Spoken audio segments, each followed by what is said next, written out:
Yo, this is Set with Set Media, man. I'm here to talk to you about our partner, Kalshi. Kalshi is the largest legal prediction market in the United States with over 1 million users. It's available in all 50 states. They are a real money market, people trading on what they think will happen. You can build a position and trade in and out of almost any prediction you think.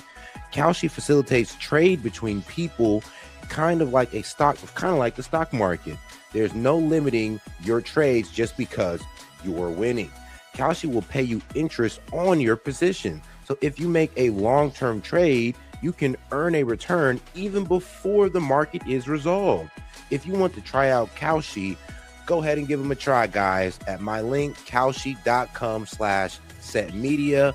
Get $20 when you trade 20, so it's 20 for 20, guys.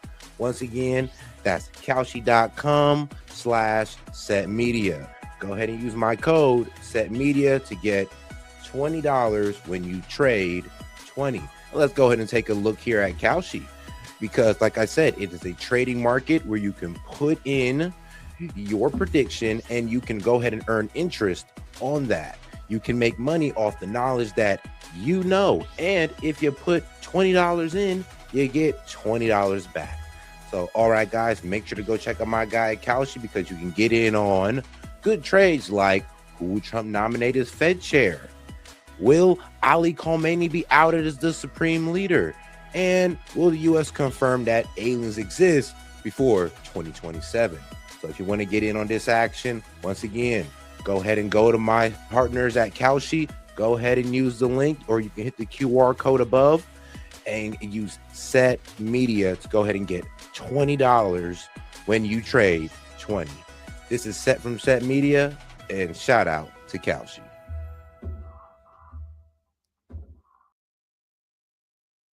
And yo, we are live. Yo, this is Set with Set Media, guys, and I'm back with another one for you. All right, guys, we're about to go ahead and jump right into it, because we got a, what was it? Oh, yeah. It's an interview with Vance, and then we also got an interview with Speaker Mike Johnson that we got to get into, and then, of course, complete media analysis. But all right, guys, let's go ahead and jump right into it, and do not forget to double tap that screen, like the video. All right, guys, let's go.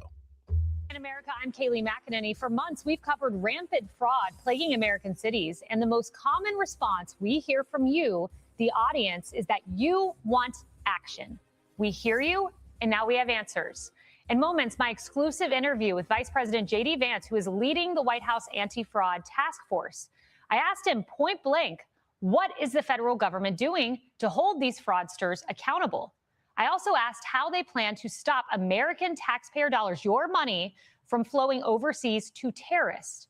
Now, as of today, the DOJ has secured multiple arrests across California and Minnesota.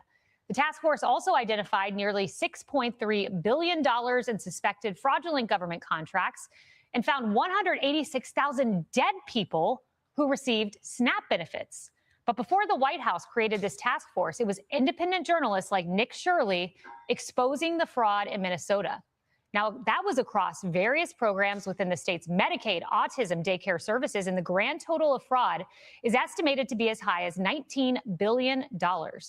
And DHS sources tell Saturday in America that nearly $700 million was flown out of Minneapolis heading to Somalia. Over in Ohio, it's more of the same. A new audit revealing millions of dollars have been wasted on the state's home healthcare industry. And get this, Fox went to 2 buildings that housed more than 6 home healthcare businesses between them. And similar to Minnesota, DHS sources tell us that $136 million flew from Columbus to Somalia once again since 2023. Now, to put that into perspective, major airports like JFK and Dallas-Fort Worth only reported $3 to $4 million in bulk cash transfers per year. Thing is, though, that the fraud was deep. Like, it got to the point where the TSA was even involved. And then, of course, you got these medical places or these medical services that are involved. And the problem is there's really no oversight. There was no oversight in their receiving of government funds. They never really got checked up on to see if they're actually providing these services. And this is why it got abused like this. And then it went even further when they was able to get, what was it, Somalians or Somalia TSA agents TSA workers who would literally let this fraud or let this money transfer go down, going straight to Somalia to terrorist organizations like Al-Shabaab. Here, Saturday in America also unearthed an auditor report showing that Governor Gavin Newsom was warned of hospice fraud years ago, and a whistleblower report sounding the alarm to Governor Tim Walz that taxpayer money was being funneled to terrorism. Our team had the opportunity to take our original reporting straight to 1600 Pennsylvania Avenue, directly to the White House Task Force to Eliminate Fraud. Now, my exclusive interview with Vice President J.D. Vance. Vice President J.D. Vance, thank you so much for being here today. Of course. Based on some state expert estimates we have seen, going back to 2019, the California State Medi-Cal program alone could have cost taxpayers $146 billion with a B in fraud. Yep. That's an extraordinary number. Could this be, that's one program, one state, $1 trillion fraud epidemic in the country? I mean, we don't really know how bad the fraud problem is, because until Donald Trump became president, nobody actually took a serious look at it. It could be hundreds of billions of dollars. It could be $1 trillion. What we do know is that a lot of Americans are being taken advantage of. And whatever the scale is, it's big enough to really matter. And I think to make a significant hit, meaning American taxpayers could be paying less taxes. We could be saving more money. And I always try to remind people of this, Kaylee. There really are two costs and two victims. One is taxpayers getting fleeced, whether it's $100 billion or $1 trillion. That's a lot of money. But it's also, there are these programs that people in my family that I have benefited from that are meant to provide food to low-income kids, are meant to ensure that if you can't afford a doctor, you can still have access to medical care. Those programs are going to be destroyed by the fraudsters. So we're trying to protect American taxpayers. We're also trying to ensure that these critical programs are there for the American people. I think we're going to save a lot of money, but also do a lot of good. Yeah, you could save $1 trillion. We'll see. The one thing I hear from viewers, from voters, is action. They want action. And they look at something like Minnesota, where the largest Medicaid fraudsters were prosecuted. One of those Medicaid fraudsters said, "We gonna party, bro," in a text message and a piece of evidence. That guy was let out on bond. They believe he's currently in Kenya. His co-defendant said, "Next pay period, bro, I will bill $50K. The judge just let him out with no jail time on a plea deal. What do you do with blue states like this? Well, we just have to prosecute as much as we can, and we have to accept that, yes, there are going to be some blue states that fight us, but that doesn't mean we can't do it. It seems like it got to go a little bit deeper than just these guys who are, committing to fraud. You actually got to start punishing, politicians as well, because they're allowing it to go on. And as you see, once these guys get caught up, the politicians are going to go behind the administration's back and make sure these guys get a good deal. And of course, make sure they're able to get their ass up out of the country with, stolen taxpayer dollars. Our job. And for every person that slips through the cracks because of a crooked judge, we're going to get 10 people who actually go to prison or suffer real consequences for it. And we're also saving the American people a lot of money. One of the things I've learned as vice president, I think the president, of course, appreciated this from his first term, is that you can have a rock solid case. You can have a fraudster, you can have them dead to rights, you can have them literally in a text message confessing to the crime, but sometimes you're still going to have corrupt judges. I think it drives home the importance of getting better judges in the system, but also going after this stuff in a number of ways. So let me give you an example of this. We knew this was a problem going into this. We recognized that some of the blue state judges would not allow us to go after fraud as aggressively. So we're coming up with a number of legal theories that will allow us, under the system that we have, to prosecute people for fraud in jurisdictions where they're actually going to face justice. And we're working through that stuff right now, but we were aware this was going to be an issue. I promise we're on top of it. Yes, there are some people who are going to slip through the cracks, but we're going to get a lot of people, and that's going to be, I think, the action the American people deserve and want to see. So arrests at the federal level, we'll be looking for that. When you look at this, it's hard to keep up with. You see fraud in Medicaid, SNAP, childcare, foreign student visas, student loans, COVID, and then I just read in the Wall Street Journal fraud related to a minute theater and music COVID tagline there that was worth $10 billion. How does the system allow this kind of rampant fraud? Because no one ever looked at it. No one ever asked themselves, are the American people being fleeced? Nobody ever asked, for example, if you're paying hundreds of billions of dollars, hundreds of millions of dollars to a Medicare provider, is that provider actually giving services to people? Or let's say you have somebody who's claiming that they need help. We've been going on the Trust Me Bro system for a while now. We never look in and actually see if they're selling this medical equipment, medical equipment, or they're actually providing these medical services. The doctors seem to have gotten corrupt in the system as well, because, I mean, of course, they got a lot to gain through doing fraudulent billing. So, yeah, it's gotten completely out of hand, and the medical industry is now riddled with fraudsters, and it needs to get cleaned out, because I'm gonna be real with you, a lot of people could definitely benefit from some of this fraud relief. Let's just say that we're going to call it fraud relief, saving money on fraud to actually allocate it to better our medical programs.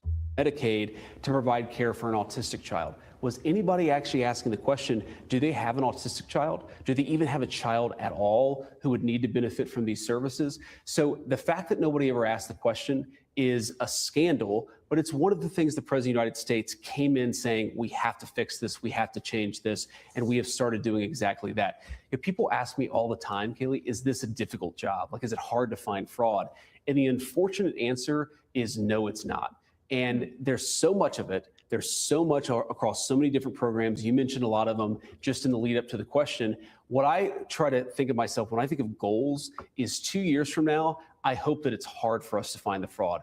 That's the ultimate measure of success, because there is so much sitting on top that nobody's really looked at. We've changed that. We've got to keep on going after it. Our team at Saturday in America unearthed a publicly available 87-page document that was addressed to the governor of California in 2022, who was Gavin Newsom. Oh, God, make sure you double tap that screen and like the video, guys. I guess I'm shadow banned again, but make sure you guys double tap that screen and like the video.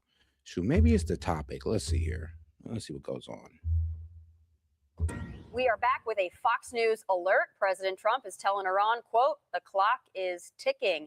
After speaking with Israeli Prime Minister Benjamin Netanyahu earlier today, reports suggest the U.S. and Israel could take military action against Iran as soon as tomorrow.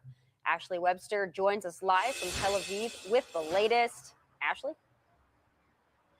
Yeah, hey there, Tommy. I think there is a sense in Israel tonight, certainly, that the chance of more military action against Iran is just a matter of time. As you say, President Trump having a talk with Israeli Prime Minister Netanyahu today lasted about 30 minutes. Shortly after that meeting, President Trump taking to social media, warning Iran, look, the clock is ticking. Time is of the essence, he put it. Meanwhile, Netanyahu himself holding a security cabinet meeting, a smaller version of that because it was just with his top military leaders and advisors as they decide their next step. It is believed that the U.S. and Israel are certainly making intense preparations, as one person put it, for renewed attacks against Iran. But Iran's foreign minister says that makes no sense. Take a listen. An attack on our nuclear facilities has already taken place once, and they claim they completely destroyed them. Yet now they are once again talking about attacking the facilities. These contradictory statements truly indicate the depth of America's confusion regarding their objectives in this war. And meantime, the logjam in the Strait of Hormuz continues. No relief in sight. More than 1,500 commercial ships stuck in this very vital waterway. And later on today, meantime, the logjam of ships continuing with Iran saying it will continue to make plans to charge tolls, which is not sitting well with the U.S. Meantime, authorities in Abu Dhabi say a drone attack caused a fire to close a nuclear power plant just west of the city. The UAE saying, look, the targeting of a power plant, whether it's by a principal perpetrator, they say, or one of its proxies, is a dangerous escalation. And that is an understatement, I believe. Tommy, back to you. Ashley Webster, thank you so much. My pleasure. All right, Joey, bringing it back out to the table. We talked about it yesterday. It seems like it's even closer than it was yesterday. President Trump, seems a little antsy to do something, to make a move. What do you think the chances are we see some action this week? If all things stay the same, I think it's pretty high. I know President Trump. I mean, our biggest concern for us right now is just depletion of our weapons. We've used a lot of certain things like TACMs, Patriot STADs. Things that take a little bit longer to replenish that we would need, cruise missiles, things that we would need if China were to make a move or something like that. So that's a concern, and I'm sure they've taken some time to count some beans and bullets and have a plan for that, because ultimately we'll spend as much money as we need to save our own lives. You saw what we spent to go capture a pilot or retake a pilot so we wouldn't be captured. So that's a concern, but can we win the war? Do we have what it takes to win the war? Of course. whether we do it from the sky or a landing. It's just what are we willing to spend to do it? And Iran sits there, and if they're backed into a corner, what other option do they think they have? So it feels like we're on an inevitable path, unless something like China comes in and says, hey, we're taking your lifeline away. I don't know what off-ramps there are at this point. Anita, to that point, when we hear the foreign minister essentially taunting President Trump, saying, you said you got our facilities before, now you're saying you need to get them again. I mean, it feels like a taunt to me when I listen to it, or the translation of it anyway. You mentioned the commercial break. It doesn't feel like Iran is scared. Maybe that's a posture. I'm sure it is. But what do you think their calculation is here? Well, I don't know. I guess they didn't read the president's Truth Social post. But in the post, he says, clock is ticking. They better get moving fast or there won't be anything left of them. Time is of the essence. I mean, we've seen President Trump make these threats before and carry them out. So they should know by now that when the president says he's going to do something, he's going to do it. And then the other question here is, how long can... All right, guys, I'm going to go ahead and start the stream over on this one because, yeah, looks like your boy shadow banned again. But I don't know. Maybe it's just the way the stream started. Who knows? But yeah, I know how these streams usually do. Now, usually I'm getting like 100 people at least in the live, but for some reason we're 20 minutes in and we only got 5 people. Yeah, once again, YouTube is shadow banning. And honestly, this is why I always say it's really hard to take this platform seriously sometimes. Cause look, bro, they'll let me ride along with great engagement for 2 weeks, then shut it off, then turn it back on for 2 weeks. And it's almost like, well, damn, how could I grow as a channel when you guys are literally shutting off my engagement? If you complain about YouTube, they'll just say you're tripping, make better content. You continuously make the same content, then all of a sudden your engagement comes back. So you really want to ask them like, all right, well, y'all said it was my content. I continuously do the same thing. Engagement comes back. So it's not that. But I mean, who knows? I'm gonna go ahead and start it back up. We'll see how far we can get into it, but it is what it is.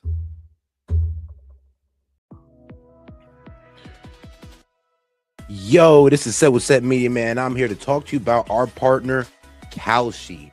Kalshi is the